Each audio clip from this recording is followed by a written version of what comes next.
Dalam Twitternya @AgusYudhoyono, AHY mengatakan, "Teman-teman, tepat di hari ulang tahun saya yang ke-45, saya akan meluncurkan 4 buku DGN judul besar, Tetralogi Transformasi AHY, yang berisi kumpulan pemikiran dan gagasan saya mulai saat penugasan di militer hingga terjun ke dunia politik. Semoga peluncuran buku ini memberikan manfaat bagi siapapun nanti yang membacanya. Juga memahami apa yang dari awal saya cita-citakan, perjuangkan, dan juga capaian-capaian tertentu yang insya Allah bisa menjadi inspirasi untuk anak-anak muda. Mohon doanya ya teman-teman." Dilansir dari news.detik.com, Anies Baswedan, Bacapres Koalisi Perubahan untuk Persatuan, memuji Agus Harimurti Yudhoyono, Ketua Partai Demokrat. Menurut Anies, AHY tidak hanya memiliki otot, tetapi juga memiliki pikiran yang besar dan kuat. Di acara peluncuran buku AHY bertajuk Tetralogi Transformasi AHY, kumpulan pemikiran dan gagasan Agus Harimurti Yudhoyono pada Kamis tanggal 10 Agustus tahun 2023 di Jakarta Theater, Jakarta Pusat, Anies menyampaikan hal itu kepada AHY.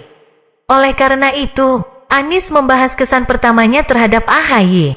"Pertemuan pertama saya dengan Mas AHY, itu terjadi pada tahun 2010 di Magelang dan dia terlibat dalam kegiatan Taruna Nusantara. Pada saat itu, saya masih bertugas di kampus dan kemudian berbicara di sana bersama Mas AHY sebagai alumninya. Jadi, ketika kita melihatnya dari dekat pada awal percakapan kita, itu seperti yang disampaikan oleh Pak Sekjen tadi, itu cerdas tetapi kaku." Saat memberikan testimoninya, Anies menyatakan bahwa kesan pertama yang muncul adalah cerdas dan terus menjadi lebih cerdas dan gagah. Anies mengatakan bahwa dia selalu iri dengan AHY karena dia berlatih secara teratur, seperti ototnya yang kuat dan kekar. Dia juga menilai bahwa AHY memiliki pikiran yang kuat dan besar juga. "Kenapa saya selalu iri jika saya salaman dengan Mas AHY?" Anies mengatakan bahwa dia tidak melakukan latihan rutin karena genggaman tangannya menunjukkan latihan yang teratur. Sekarang terbukti bahwa bukan hanya ototnya yang kuat dan besar, tetapi juga pikiran-pikirannya yang kuat dan besar. Ini adalah peluncuran buku sekaligus 4. Anies kemudian menyatakan bahwa ini adalah ide yang sangat penting dan kita harus menghargai Mas AHY karena menuliskan pikirannya. Anies memuji AHY karena memiliki kemampuan untuk mendengarkan. Dia juga mengatakan bahwa AHY dapat menerima keinginan rakyat. Tidak banyak orang yang dapat mendengarkan dengan khusyuk dan Mas AHY memiliki kemampuan itu. Dia ingin mendengarkan, bukan hanya saat berbicara, tetapi saat berkeliling dengan rakyat. Yang saya maksud dengan dengar itu bukan heraling, tapi listening. Kenapa saya membedakan hal itu? Karena, ketika kita bertemu, Mas AHY mengutip apa yang dia dengar dan katakan masyarakat selama perjalanannya.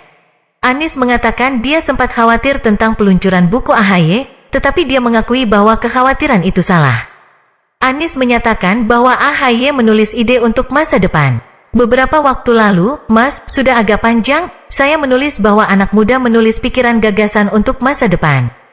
Orang tua menulis biografi masa lalu, jadi ketika saya mendengar Mas AHY akan meluncurkan buku, saya sempat khawatir mudah-mudahan bukan biografi, karena jika biografi, dia bercerita tentang kemarin, yang berhak cerita tentang kemarin adalah orang lain. Pak SBY boleh bercerita tentang kemarin, tapi Mas AHY harus bercerita masa depan," kata Anies. "Seperti yang saya duga, Mas AHY menulis ide untuk masa depan. Ini bagus karena ada bagian di mana kita dapat mengubah perjalanan menjadi pengalaman dan pengalaman menjadi hikmah. Semua orang menjalani kehidupan, dan ada banyak yang menjalaninya. Namun, tidak semua pengalaman menghasilkan pelajaran, dan tidak semua pengalaman dapat menghasilkan manfaat. Ini tetralogi, 4 bukunya," katanya.